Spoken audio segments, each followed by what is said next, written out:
buenas tardes. Este miércoles de discipulado vamos a compartir un tema que lo vamos a hacer en 3 miércoles seguidos, porque vamos a hablar lo que pasó allí en la tentación de Jesús en el desierto y vamos a analizar las 3 respuestas de Jesús, que tienen muchísimo que ver con los mandatos de Jesús. Ustedes recuerden que discipulado es hablar de lo que Jesús nos mandó, de lo que Jesús nos enseñó y nos mandó puntualmente, ¿no? Así que las 3 respuestas de Jesús a Satanás en las tentaciones del desierto, Mateo capítulo 4, versículos 1 al 11, en realidad lo vamos a analizar en 3 miércoles. Hoy vamos a analizar la primera, allá cuando Jesús tuvo hambre y viene Satanás a tentarlo con el pan, ¿no? Di que estas piedras se conviertan en pan si eres hijo de Dios. No vamos a analizar en sí la forma, las tentaciones en sí, sino puntualmente las respuestas de Jesús en cada una de las tentaciones, ¿sí?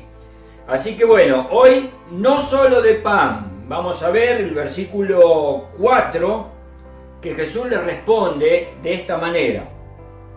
Escrito está, no solo de pan vivirá el hombre, sino de toda palabra que sale de la boca de Dios.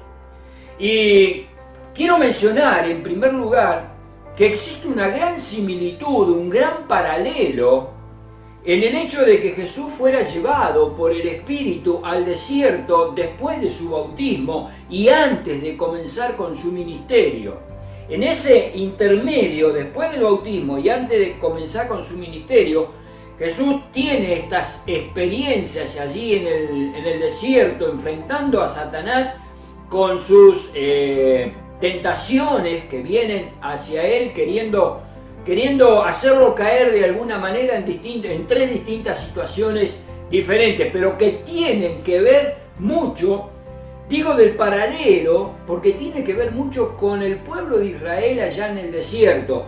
No es casualidad, yo no encuentro casualidad en esto, de que Dios antes estaba formando el pueblo, ¿no? El pueblo de Israel, ya lo había sacado de Egipto, y lo hace transitar durante 40 años en el desierto, deambular, dar vueltas en el desierto, con todo lo que significaba el desierto.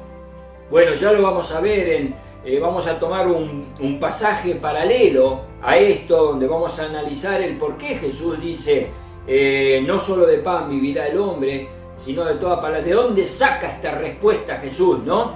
Pero volviendo al paralelo, Dios hacía transitar el pueblo por el desierto antes de meterlo a Canaán, porque había ocurrido el hecho de que le costaba al pueblo interpretar la palabra de Dios, obedecer la palabra de Dios. Y cuando llegaron al Jordán, que no fue después de 40 años, fue enseguida, cuando salieron de Egipto, a los pocos días, ellos llegan al Jordán para entrar a Canaán.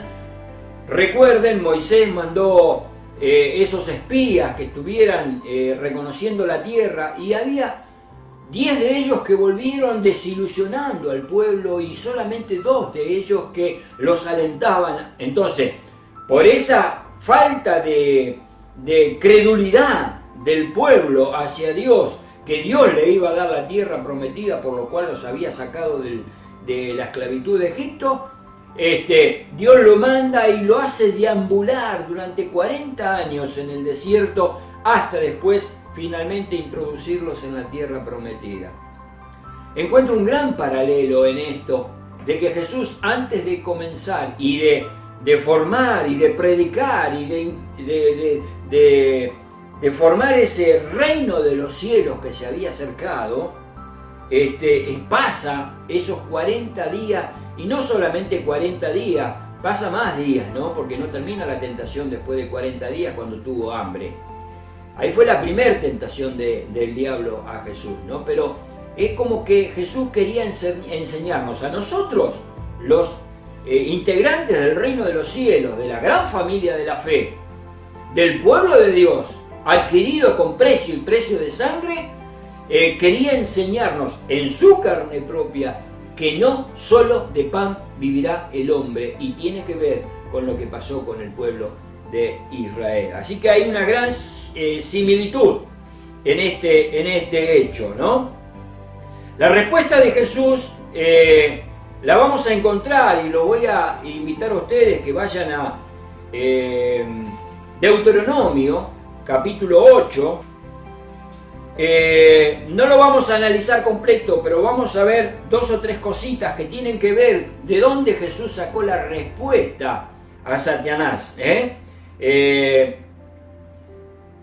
salieron, los israelitas salieron de Egipto después de la última plaga, después que comieron la Pascua. Salieron entre el día 14 comieron la Pascua, la noche, ¿no? Entre el 14 y el 15, se estima que a la madrugada, la Biblia no habla de horarios, pero se estima que a la madrugada del 15 ellos salieron de Egipto. Cuando terminaron de salir de Egipto ya era de día, era el día 15, y llevaron provisiones para el desierto. En el desierto se le terminaron las provisiones, comida que habían preparado ahí en Egipto, panes sin levadura y hierbas amargas y todo lo demás, se le termina. Y ¿qué es lo que pasa? El pueblo comienza con su primera prueba de fe. El pueblo comienza a tener hambre y no llegaban a la tierra prometida todavía. Comienza a tener hambre. Y en el capítulo 8, puntualmente, hay 2 palabras que son importantes. El versículo 2, te acordarás, y el versículo 11, cuídate de no olvidarte, ¿no? Te acordarás, esta palabra es clave en esto. Por otro lado, su antónimo, el de olvidarse, ¿no? Es clave porque la memoria se demuestra mediante la obediencia. Entonces te acordarás de todo el camino por donde te ha traído Jehová tu Dios estos 40 años en el desierto. Y había un propósito. Había un propósito que dice, para afligirte, para probarte, para saber lo que había en tu corazón, si habías de guardar o no sus mandamientos. Ese fue el propósito básico, fundamental, que Dios hizo al pueblo deambular durante 40 años en el desierto. ¿Para probar a quién? Para probar para probar a ver si ellos iban a ser fieles. No, para probarse ellos mismos si iban a ser fieles a Dios. Y todas las veces que el pueblo divagó en sus pensamientos y dudó de la majestuosidad de Dios y de los milagros de Dios y de la palabra de Dios y de la promesa de Dios, el pueblo pereció. Tanto es así que durante estos 40 años toda esa generación, exceptuando algunos fieles realmente como Josué, Caleb y otros tantos más, que entraron a la tierra prometida, pero toda esa generación que dudó y luchó contra Dios en distintas circunstancias, porque le tentó, porque no le creía sus palabras, fueron muertos en el desierto. Vale decir que a Canaán entró una nueva generación que conoció a Dios en experiencia propia, ¿no? Genuina. Entonces el propósito era probar. La prueba en el desierto iba a revelar la disposición del corazón de Israel. Durante esta prueba Israel aprendería que realmente no solo de pan vive el hombre, ¿no? Dios quería enseñarles que la verdadera vida proviene de Dios y de confiar en su palabra. Esta es la enseñanza que Israel debía guardar en su corazón. Cuando dudaron, en primer lugar, cuando tuvieron hambre, dice que Dios les mandó el maná del cielo, pan del cielo. Y el pueblo de Israel tuvo durante 40 años, hasta cruzar el Jordán en la tierra prometida, Hasta ahí el pueblo de Israel, mañana tras mañana, debía levantarse temprano, antes de que el sol salga, porque salido el sol quemaba ese maná del cielo, ese pan del cielo, lo secaba como se seca el rocío de la mañana. El pueblo se tenía que levantar entonces antes que salga el sol, recoger lo que iba a consumir durante el día sin guardar para el otro día y después se secaba. Y eso se repetía día tras día tras día durante 40 años. Esta era la principal causante de que el pueblo había padecido tanto y ellos debían recordar y no olvidar, por otro lado, lo que Dios había dicho. El versículo 3 dice: te afligió y te hizo tener hambre y te sustentó con maná, comida que tú no conocías, ni tus padres habían conocido, para hacerte saber que no solo de pan vivirá el hombre, acá está la palabra de Jesús, mas de todo lo que sale de la boca de Jehová vivirá el hombre. Esto era importante que el pueblo supiera.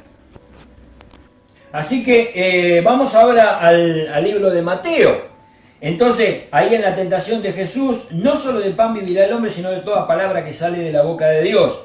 Es el primero de los 3 versículos que Jesús toma en las respuestas a Satanás del libro de Deuteronomio. Jesús citó las 3 respuestas del libro de Deuteronomio, ya vamos a ver las 2 restantes, pero ahora tenemos esta. Entonces, la gran pregunta que nos podríamos hacer, fíjense en ustedes qué interesante que es esto, a pesar de que la Biblia guarda silencio en este tema, es qué comió Jesús después que resistió a la tentación.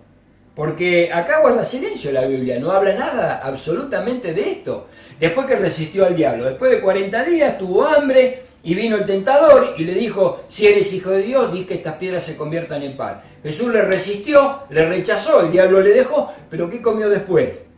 Porque seguía sin pan Jesús, seguía en el desierto. No sé, la Biblia no cuenta nada, pero ¿será que habrá mandado Dios maná del cielo?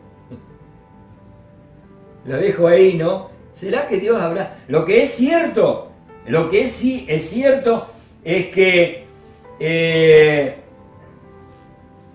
Dios, el Padre, sin ninguna duda, lo alimentó ahí en el desierto. No le hubiera costado nada a Dios, por ahí fue así también, mandar a sus ángeles con comida a Jesús. Lo hizo con Elías, ¿se acuerdan? Cuando mandó un cuervo allá en la cueva, Dios mandó cuervo con carne que le alimentaban al profeta, así que no habrá sido ningún problema para Dios alimentar a su hijo ahí en el desierto. Jesús mismo podría haber dicho a las piedras que se conviertan en pan y lo hubieran hecho, porque era Señor del cielo y de la tierra, todo era suyo. Así que bueno, Mateo capítulo 4, versículo 4, este versículo se divide en 2 partes. La primera parte la vamos a dividir en A y B. La parte A dice no solo. Esta expresión de 2 palabras, no solo, esto está diciendo que hay otro elemento que hace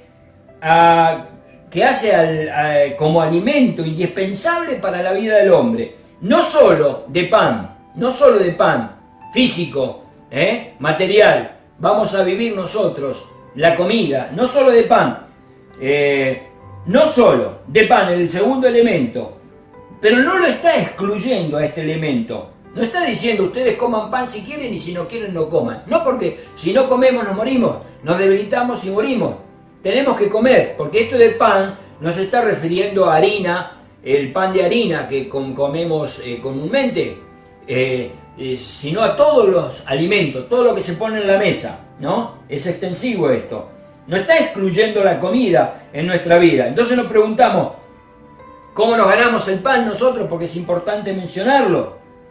Y lo hacemos trabajando. Segunda de Tesalonicenses, capítulo 3, versículos 10 al 12, el apóstol Pablo dice esto.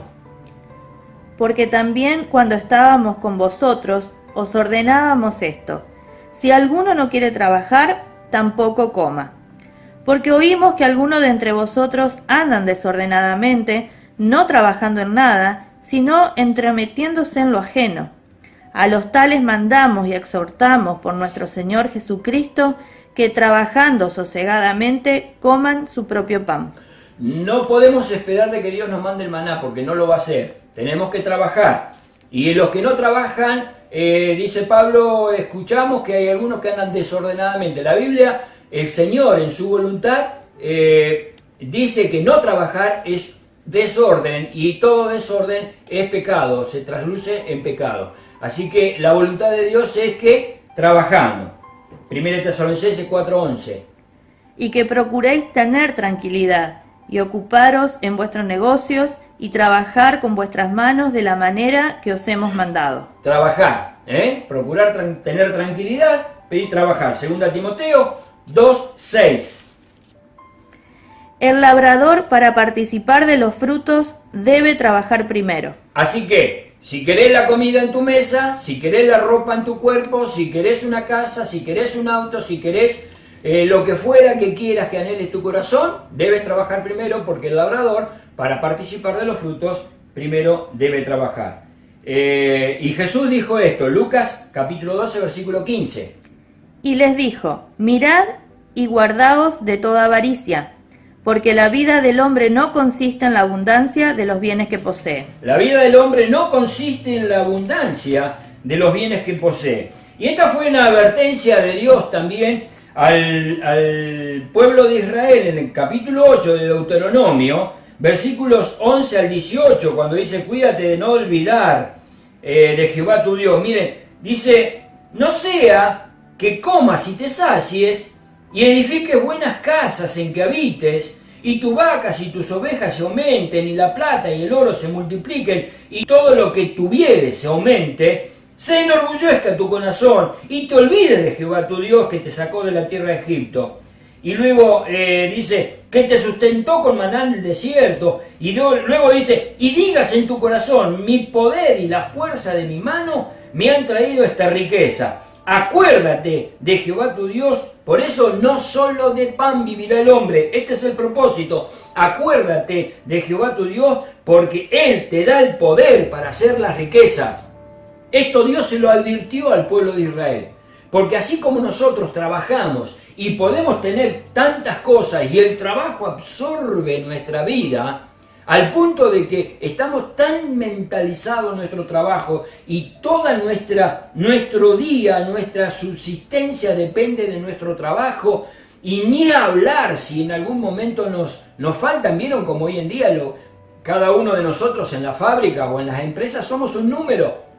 Las empresas no se funden si a nosotros nos dejan sin trabajo, las fábricas no se van a fundir si trabajas en Toyota y Toyota te despide. Toyota no va a cerrar porque te haya despedido a ti. Atrás tuyo va a venir otro, y va a venir otro, y va a venir otro. Somos un número nada más. Entonces, ¿qué es lo que quiere enseñarnos Dios con esto? ¿Qué es lo que quiso enseñarle al pueblo de Israel? ¿Y qué es lo que Jesús nos transmite a nosotros allá en esa tentación en el desierto? Que no solo de pan vivirá el hombre. Que no interesa la cantidad de cosas que puedas adquirir trabajando. Nunca llegues al error de decir, por mi capacidad, por mi fuerza, por mi esmero, por mi prontitud en el trabajo, tengo lo que tengo. Sino que reconozcas que Dios es el que te da todas las cosas, que Dios es el que te da la capacidad de hacer riqueza. Si tienes plata o no tienes plata, si tienes riqueza o no tienes riqueza, Dios es el que te da la capacidad para esto. Por eso que no solo de pan vivirá el hombre. No solo de pan. Dios quiere tener el protagonismo supremo en nuestras vidas. Dios quiere que le reconozcamos que, miren, así como podemos ser un número nada más en la empresa donde trabajamos, si Dios quita su mano de bendición sobre nuestra vida, quiero decirte que todo lo que tenemos se nos puede desmoronar en cualquier momento. Es como edificar la casa sobre la arena. Cuando comienzan a venir las tormentas, los vientos, la lluvia, crece el agua del río, esa casa edificada en la arena se va a desmoronar. Y si nuestra vida la edificamos no sobre la roca que se llama Cristo, o sea, ¿qué significa esto? Que lo reconozcamos en todos nuestros caminos, que lo reconozcamos en todas nuestras cosas. El apóstol Pablo entendió esta lección en Filipenses capítulo 4, versículos 11 al 13, dice lo siguiente: No lo digo porque tenga escasez, pues he aprendido a contentarme cualquiera sea mi situación. Sé vivir humildemente y sé tener abundancia. En todo y por todo estoy enseñado, así para estar saciado como para tener hambre, así para tener abundancia como para padecer necesidad.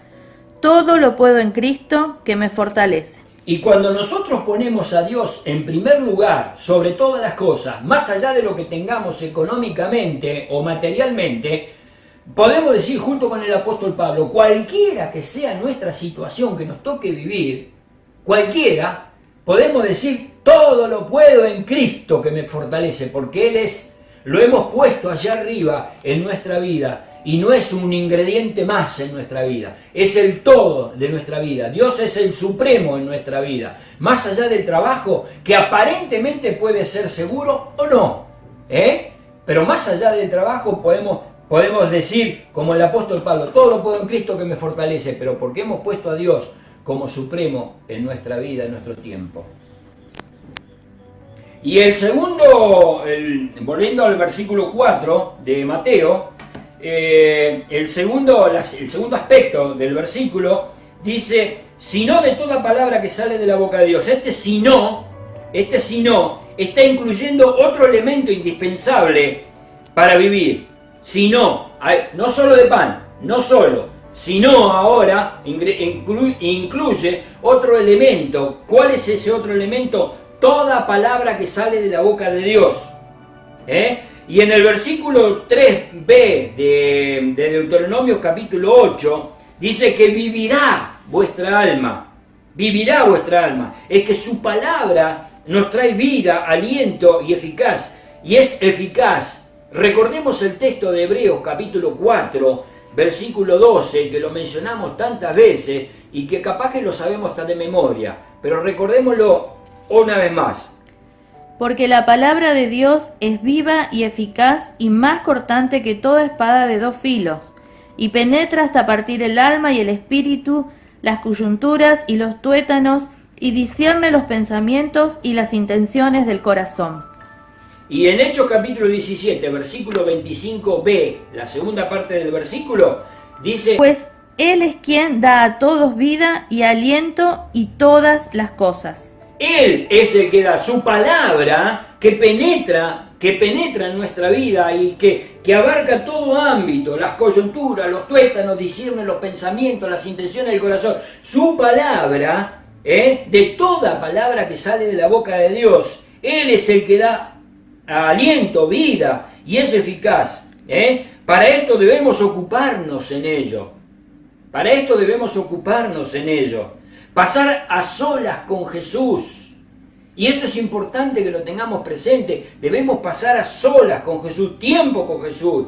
Leer los evangelios, amigarte con la vida y obra del gran yo soy. Debemos amigarnos con lo que Jesús hizo, con dónde Jesús caminó, por qué lo hizo, cómo lo hizo, de ahí es la palabra discipulado, ¿no? Pero debemos amigarnos con la vida y obra del gran yo soy. Debemos pasar tiempo con Jesús en oración, en intimidad. El miércoles pasado que hablamos sobre los profetas de Dios, dijimos que Dios va a revelar su palabra en el secreto. En el secreto pasan grandes cosas. Allá cuando pasás en intimidad con Dios, pasan grandes cosas en tu vida. Porque Él da a todos aliento, vida. Miren, en Ezequiel capítulo 2,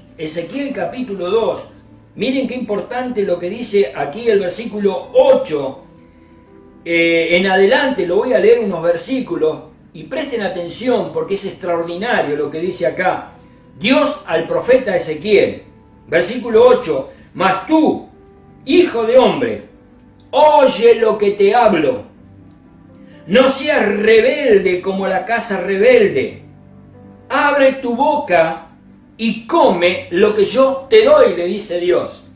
Abre tu boca y come lo que yo te doy. ¿Y qué es lo que le daba Dios?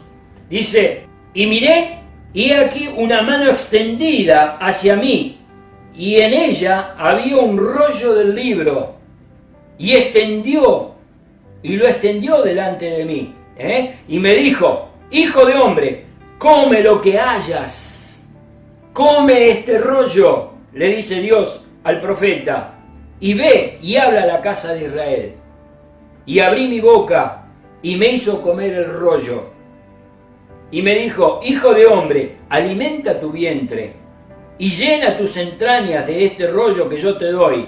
Y lo comí, y fue en mi boca dulce como la miel. No significa literalmente que tienes que comerte el libro. Claro que no. Esto es una visión que tenía el profeta para recibir palabra de Dios. Pero simbólicamente es lo mismo. Porque Jesús habló de comerlo a Él, ¿no? El que come mi carne y bebe mi sangre. O sea, sus palabras son alimentos, son vida para nosotros. Y Dios nos dice, come lo que haya, come lo que yo te doy. No solo de pan vivirá el hombre, sino de toda palabra que sale de la boca de Dios, ¿no? Es lo que dijo Jesús. Así que, si sale palabra de la boca de Dios, comela. Miren, en teología cristiana se usan dos palabras. Una se llama logos, que significa palabra, y se refiere a toda la palabra de Dios en la Biblia. Esto se llama logos. En forma general, en la Biblia, esto es palabra de Dios. En forma general, la llamamos en teología cristiana, la llamamos logos. Pero hay una segunda palabra que se llama rema, R-H-E-M-A, como figura acá en la pantalla, rema, y se refiere a las palabras dichas en tiempo presente. Escuchen bien, se refiere a la palabra dicha en tiempo presente y dirigida a un individuo en un momento específico. Y este es el quid de la cuestión. Este es el propósito de Dios. No solo de pan vivirá el hombre, sino de toda palabra que sale de la boca de Dios. Si escuchás la palabra de Dios, comela, alimentate, abrí tu corazón, como dice en Apocalipsis. El que tiene oídos para oír, oiga lo que el Espíritu dice a las iglesias. Pasá a solas con Jesús, recibí la rema de Dios, recibí palabra de Dios. Recibí el mensaje de Dios que está dirigido a tu vida. Alimentate, abrí tu corazón, abrí tu mente para que esa palabra cale profundo en tu corazón, como espada de dos filos que penetre, que no haya nada oculto en tu vida que no pueda ser manifestado, porque la palabra de Dios lo va a revelar. Recibí esa rema, recibí esa palabra, recibíla. Comé a diario como el maná en el desierto que caía cada mañana. Y yo te digo en este momento, si crees que hay una rema de parte de Dios en esta palabra, y una rema, una palabra específica para tu vida, en este momento te invito a que te levantes tus manos al cielo y le digas al Señor, tomo esta palabra, la quiero toda esta palabra. Levanta tus manos al cielo allá donde está en tu casa y decirle al Señor, la tomo, Señor. Esta rema, esta palabra la tomo, Señor. Alimentate, porque no solo de pan vivirá el hombre. Podés tener abundancia en tu casa, pero si no te alimentás del Señor, tu vida será una casa en la arena. No te va a servir de nada. El que te va a fortificar, te va a dar vida, te va a dar aliento y todas las cosas es Dios. Porque no solo de pan vive el hombre, sino de toda palabra que sale de la boca de Dios. Dios te bendiga.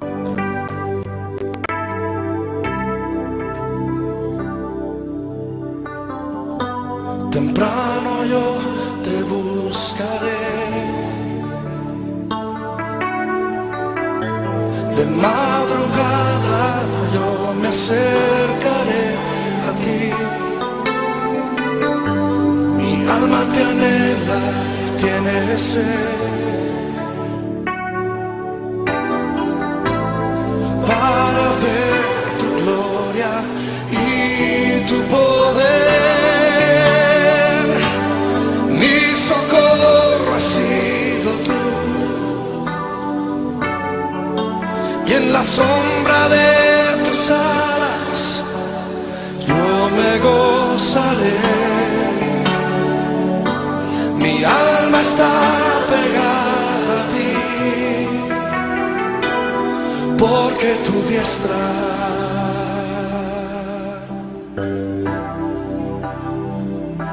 me ha sostenido. Oh, tu diestra me ha sostenido.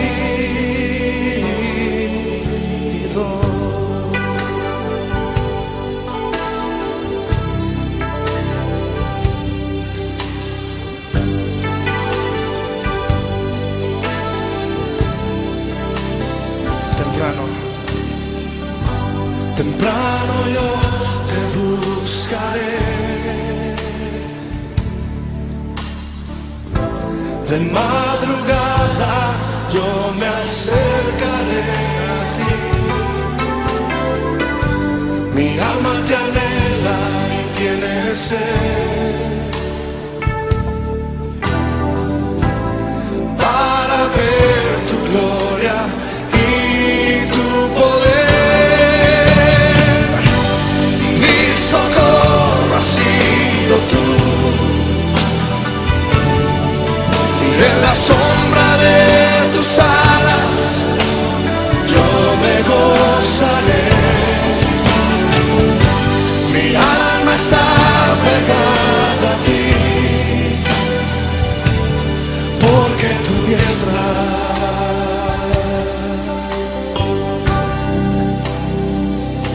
me ha sostenido.